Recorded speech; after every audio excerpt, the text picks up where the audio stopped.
ವಿಶ್ವವು ಜನಸಂಖ್ಯೆಯ ಸಮಸ್ಯೆಗಳನ್ನು ಎದುರಿಸುತ್ತಿರುವಾಗ ಭಾರತವು ವಿಶ್ವದ ಅತಿ ಹೆಚ್ಚು ಜನಸಂಖ್ಯೆ ಹೊಂದಿರುವ ದೇಶವಾಗುತ್ತಿರುವಾಗ 96 ವರ್ಷಗಳಿಂದ ಯಾವ ಮಗುವು ಜನಿಸದ ಒಂದು ದೇಶವಿದೆ. ಆ ದೇಶದಲ್ಲಿ ಆಸ್ಪತ್ರೆ ಕೂಡ ಇಲ್ಲ. 21ನೇ ಶತಮಾನದಲ್ಲಿ ಆಸ್ಪತ್ರೆ ಇಲ್ಲದ ದೇಶವೊಂದು ಇದೆ ಎಂದು ನೀವು ನಂಬ್ತೀರಾ? ಶಾಕಿಂಗ್ ಅನ್ಸಿದ್ರು ಇದು ನಿಜ. ಒಂದು ದೇಶ ಅಸ್ತಿತ್ವದಲ್ಲಿದೆ. ಆದಾಗ್ಯೂ ಇದು ಗುರುತಿಸಲ್ಪಟ್ಟ ದೇಶಗಳ ಪಟ್ಟಿಯಲ್ಲಿ ಬಹಳ ಚಿಕ್ಕದಾಗಿದೆ. ರೋಮನ್ ಕ್ಯಾಥೋಲಿಕ್ ಕ್ರಿಶ್ಚಿಯನ್ ಧರ್ಮದ ಎಲ್ಲಾ ಪ್ರಮುಖ ನಾಯಕರು ಈ ದೇಶದಲ್ಲಿ ವಾಸಿಸುತ್ತಾರೆ. ಈ ದೇಶದ ಹೆಸರು ವ್ಯಾಟಿಕನ್ ಸಿಟಿ.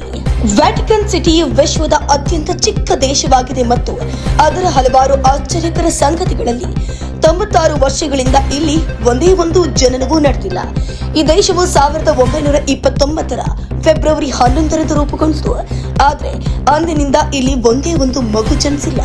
ವ್ಯಾಟಿಕನ್ ಸಿಟಿಯು ಕ್ರಿಶ್ಚಿಯನ್ ಸಮುದಾಯದ ಶಕ್ತಿಯ ಕೇಂದ್ರವಾಗಿದೆ.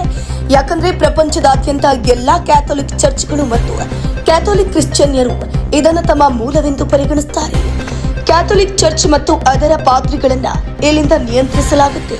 ಗಮನಾರ್ಹವಾಗಿ ಈ ದೇಶದ ಸ್ಥಾಪನೆಯ ನಂತರ ಯಾವುದೇ ಆಸ್ಪತ್ರೆಗಳನ್ನ ನಿರ್ಮಾಣ ಮಾಡಿಲ್ಲ. ಆಸ್ಪತ್ರೆಗಾಗಿ ಹಲವಾರು ವಿನಂತಿಗಳು ಬಂದಿವೆ, ಆದರೆ ಪ್ರತಿಯೊಂದನ್ನ ತಿರಸ್ಕರಿಸಲಾಗಿದೆ.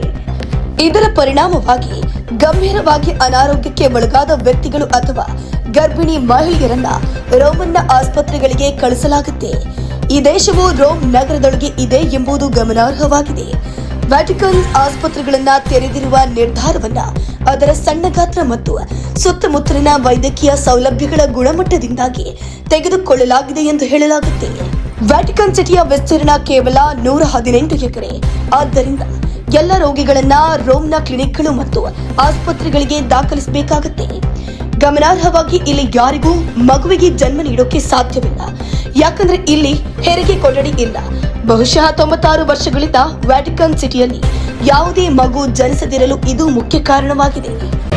ಮತ್ತಷ್ಟು ಸುದ್ದಿಗಳಿಗಾಗಿ ನೋಡ್ತಾ ಇರಿ ಪಬ್ಲಿಕ್ ನ್ಯೂಸ್ 24x7. ಇದು ಸತ್ಯದ ಧ್ವನಿ.